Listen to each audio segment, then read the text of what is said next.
এইটো হৈছে main gate, এইটো হৈছে কেণ্টিন। কেণ্টিনত খোৱা বোৱাৰ যাত্ৰীসকলৰ ব্যৱস্থা কৰা হয়। এইটো এটা অফিচ হয়, অফিচ ঘৰ বনাইছে, লগত এইবিলাক চিকিউৰিটি থকা ঘৰ। এইবিলাক জিৰণি চৰা।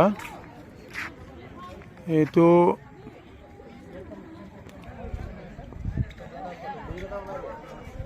গুৰু আসনৰ আৰ্হিত তোৰণৰ নিচিনা এটা ব্যৱস্থা কৰি বনাইছে। এইটো খোলৰ আৰ্হিত এটা ঘৰেই হয়। এইটো এটা আন্তৰ্জাতিক মানদণ্ডৰ মুকলি মঞ্চ।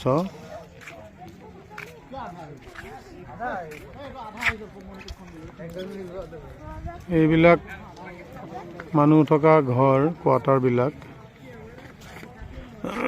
ধুনীয়াকৈ এইবিলাক পাৰ্ক বনাইছে।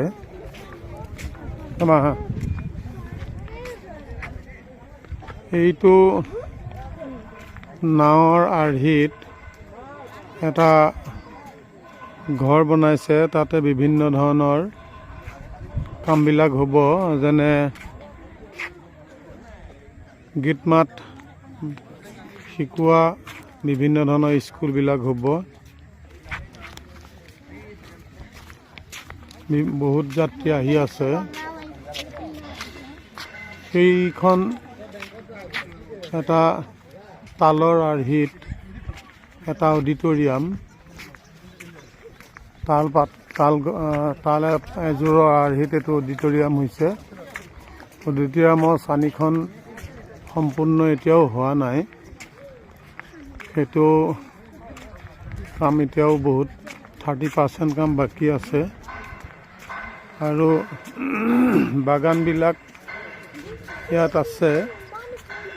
বাগানবিলাকৰ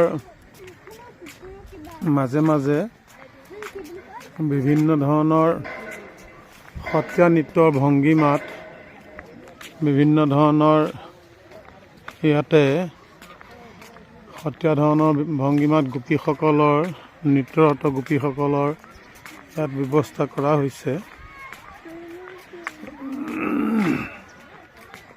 আৰু সত্ৰীয়া